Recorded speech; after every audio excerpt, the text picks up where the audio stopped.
Hey everyone, welcome to another FrEEK Show. If you don't already know, my name is Moose, and as you can tell, we have decided to take some of the comments into consideration, and we have decided to give it a try with the new format that you guys seem to like. So I am joined by Sean, Hello. and this week we are going to be talking about somewhere that's kind of near and dear to my heart, which is the Trans-Allegheny Lunatic Asylum in Weston, West Virginia. I lived about 15 to 20 minutes away from the asylum for a solid 5 years, I think. And there's, as always with this kind of thing, there's a lot of local legends, there's a lot of lore, there's a lot of stuff that gets taken out of context, and today I hope I can kind of shed some light on some of that stuff, share some of my own experiences. I know Sean and I talked last week about kind of sharing some experiences in a later video, and trust me, there will be plenty more experiences that I've had, but for this, I'm just solely going to be focusing on the ones that happened near or inside of the asylum itself. Sounds dope. Yeah, I guess I'll start with a little bit of kind of background information on the asylum itself. Sweet. So it was constructed between 1851 and 1881. It was kind of like an ongoing project or whatever. It was designed for 250 people when it originally opened in 1864. Over the years, it became more and more populated, and eventually in the 1950s they had over 2,400 people in the asylum, and it was extremely overcrowded. The conditions were super poor, and it was an absolute mess.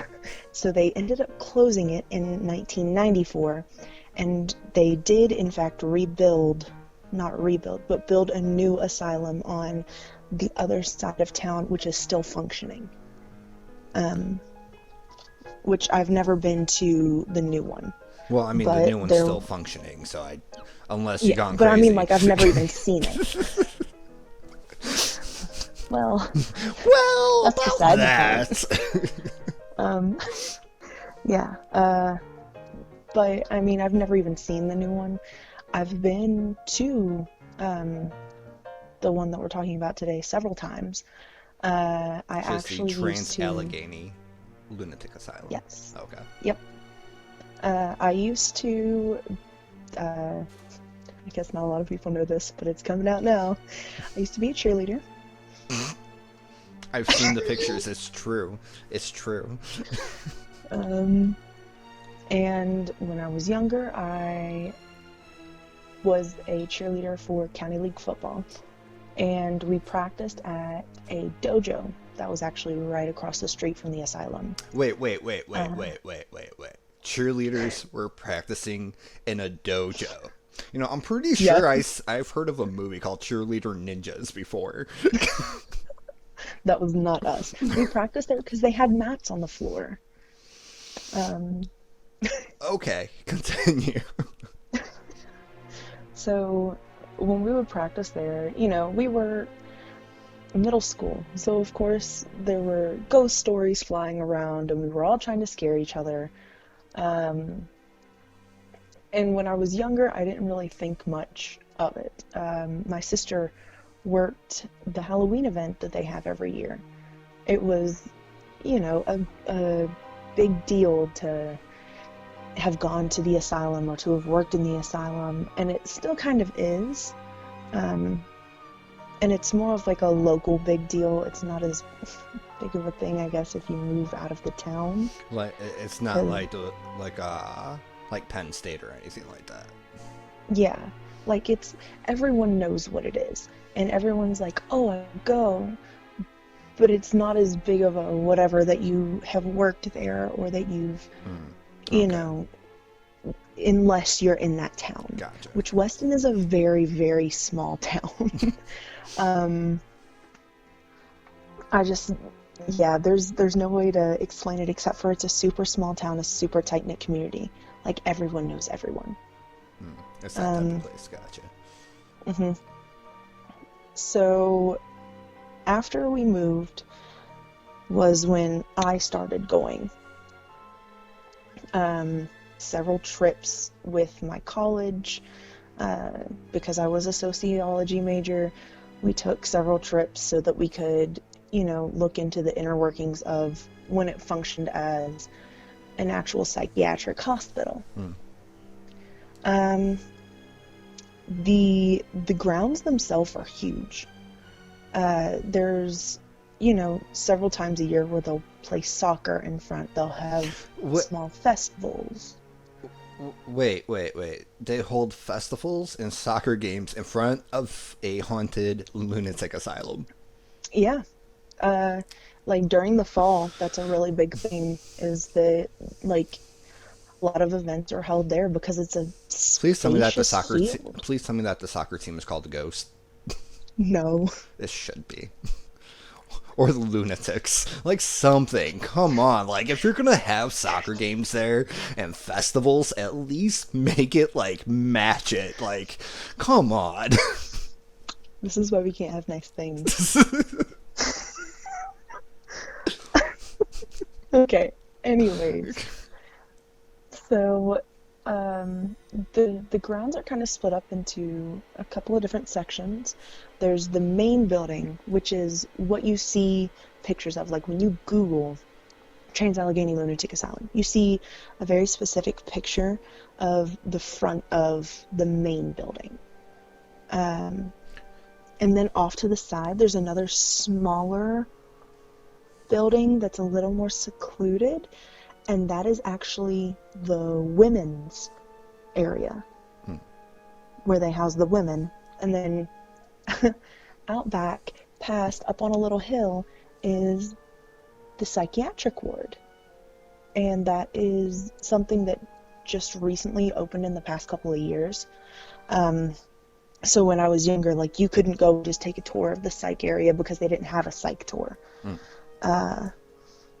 And like I said, we went for school, so that was something that we took, was the psych tour and the history tour. They do offer haunted tours. I sent you a couple of pictures of some of the rooms that they do haunted tours in. They, I'll get into it later, but they have several, like, spirits and types of spirits that they, say reside there. And I'm just going to put a disclaimer out there, because I said that I was going to talk about some of my experiences. I do believe that it's haunted. Hands down, I think that it's haunted. Okay.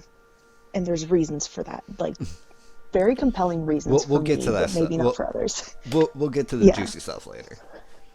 So they have the psych ward, where of course they did lobotomies, and they did basically what we would consider kind of torture now. Yeah, like electroshock therapy and stuff. Yeah. But at the time, this was, cutting edge stuff. It was stuff that they were like, oh, maybe this can actually help. And, over time, we've realized, hey, this doesn't this doesn't do anything. So, they showed us rooms where they did lobotomies, rooms where they held patients, and it's just, it's horrifying to think of the things that have happened there.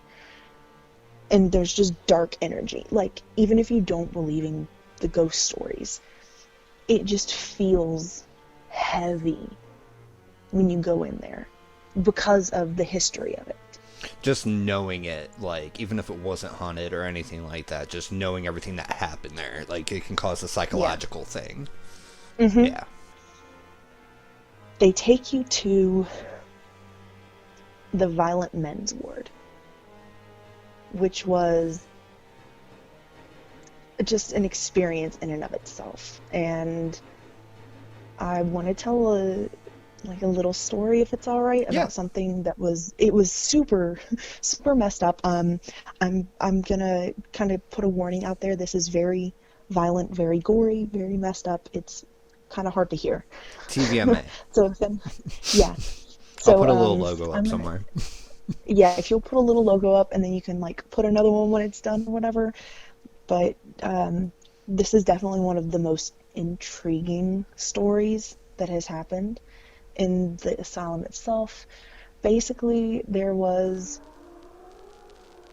a room in the violent men's ward, and there were three men staying in it. And they got into an altercation. It turned physical, and one of the men had his head put under a bedpost, a metal bedpost, and someone else jumped on it. And it effectively just skewered his head. So that's, the end of that story, but this is where my first experience is going to come in. Did it feel like you had a bedpost going through your head? No. Oh, that's So a really... I told you it was in the violent men's ward, right? Yeah.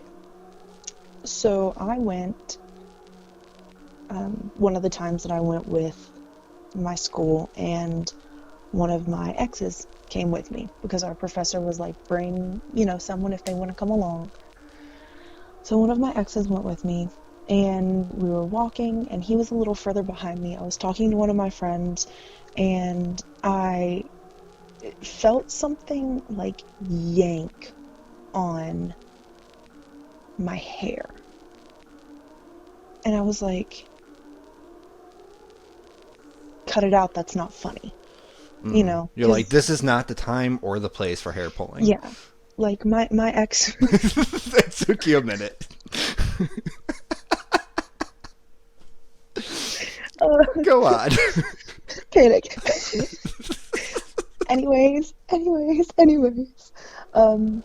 I kind of was like, hey, cut it out. And I turn around, and he's a solid 10 feet behind me. And I was like, what did you do that for? And he was like, do what? And I was like, I literally just, and like, I felt it so violently that my head went back with it. And it freaked me out because he had no clue what was going on. He was talking to my professor. And that scared me. Yeah, I could see that. And just my stomach was churning. I'd been in the violent men's ward before, and it had always given me like bad vibes. Like I had always had a pressure on my chest. It felt like people were watching me. I felt very uncomfortable. And I chalked it up the first time that I had been there to, oh, it's summer, I'm wearing, shorts and a t-shirt, people are going to be staring. And at this point I was wearing, I'll send you a picture of what I was wearing. I was wearing skinny jeans and a sweater. I actually have a picture of me in one of the mirrors at the asylum. It just unsettled me. And that was like halfway through the tour. So I did not like that at all. Like, man, I still have another half of this thing to go through. Yeah. What could happen next? Well, they took us to the women's ward, where this is one of the stories that often gets like misconstrued or like taken a little further than actually happened.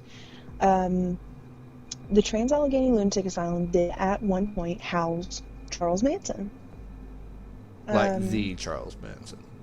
Mm-hmm. Helter Skelter. Charles Manson.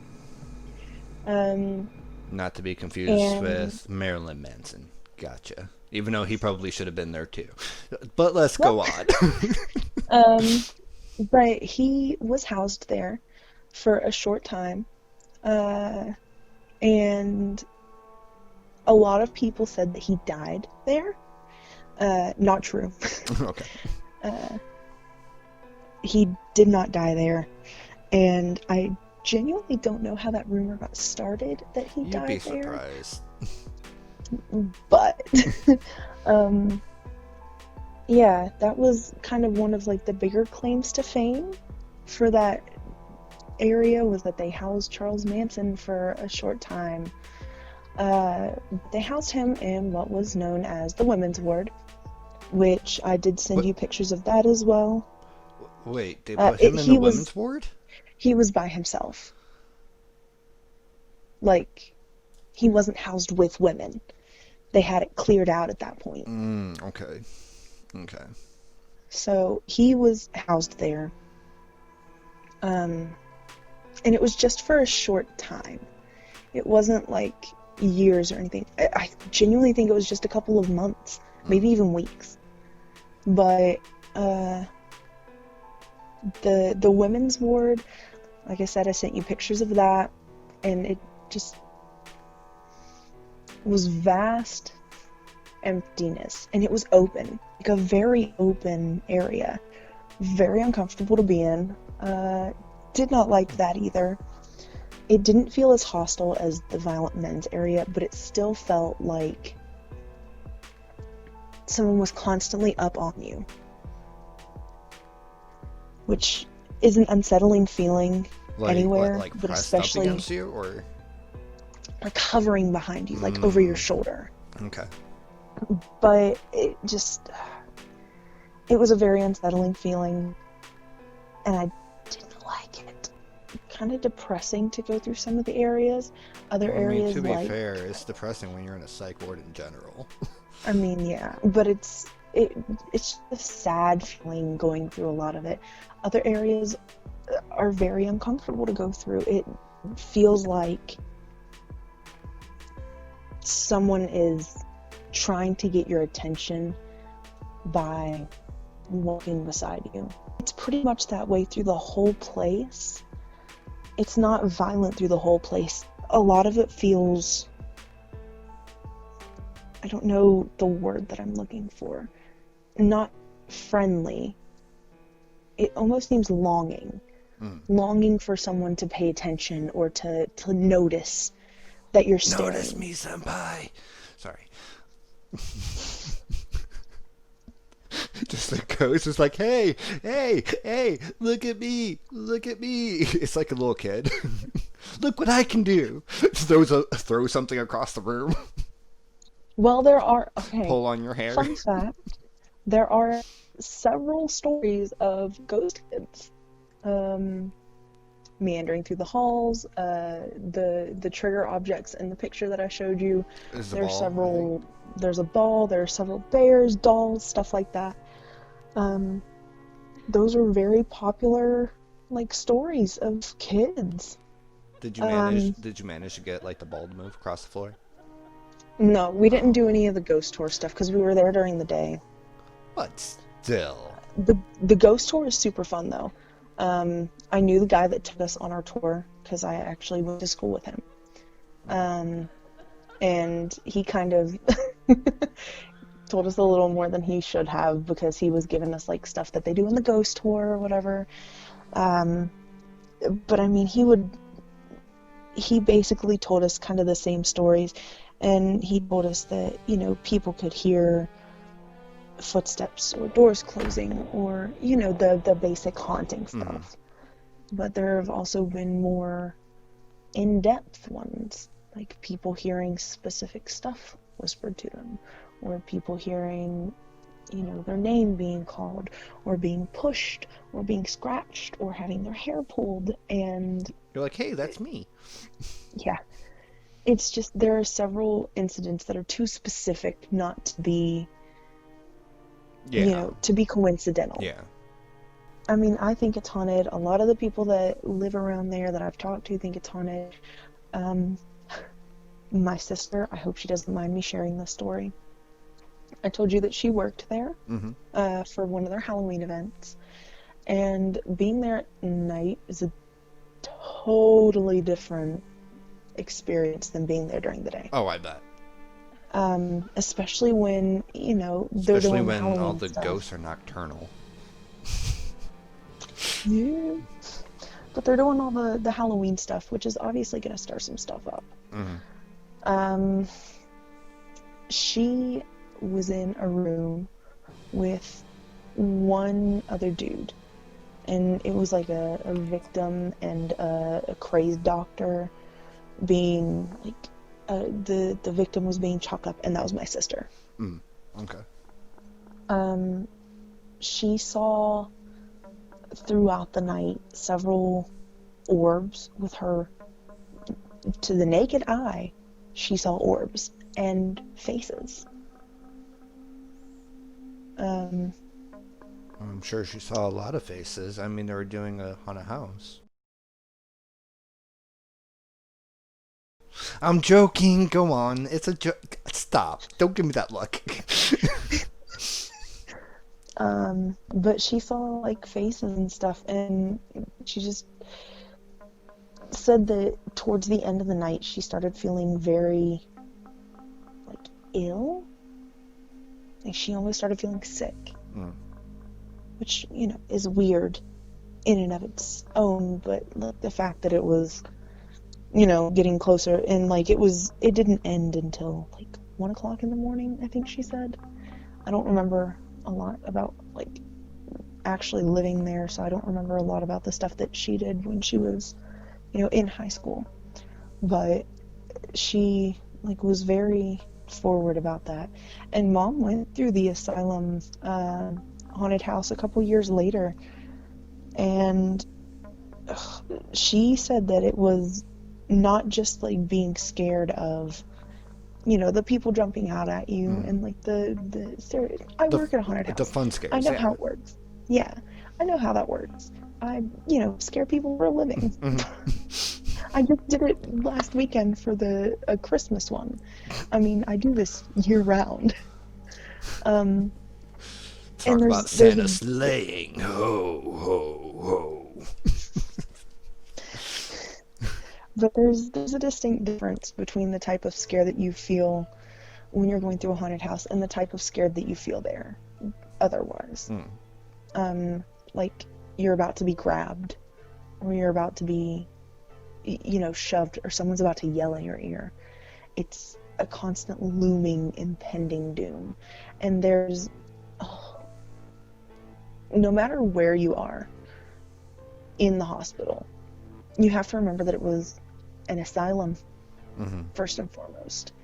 And there are several rooms that it's just very discomforting to be in, because you can look and you can see layers of wallpaper and paste and writing and drawings, and you can see where it's been peeled away, and you can see just layers of the same thing over and over again.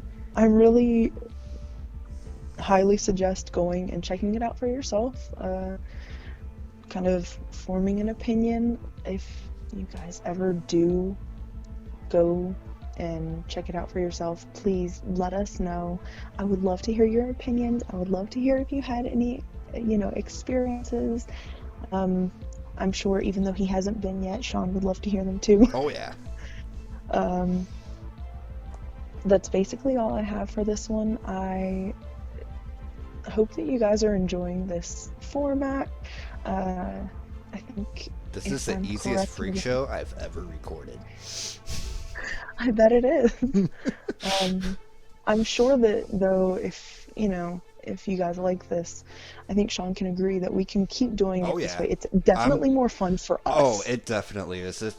It's definitely more fun doing it like this, and I think it's more entertaining this way too. And yeah, but and it gives us a chance to like bounce stuff off of each other and get a little more information sometimes. Yeah. But yeah, that's about it for this one, you guys. Don't forget to check out next week when we do the very first viewer suggested freak show, which is the Rusalka. I think that's how you pronounce it. I don't know. And yeah, if you guys have any other suggestions for us, just let us know down in the comments, and we'll be sure to check them out. Don't forget, we are also kind of rebranding the channel a little bit. We're going to be changing the name here soon. January 1st, that will be taking effect, correct? Yep. Okay, so January 1st, that's taking effect. And also, So there's that's, another video that's going to be coming up soon, before the end of the year. It's going to be a special treat for everybody. yeah. You guys are definitely gonna love that if you like anything about our channel. Oh yeah, definitely. I think that's Okay, it though. yeah, that's it for this one. Really Happy excited. holidays, everybody. See you Stay next week. spooky. Peace.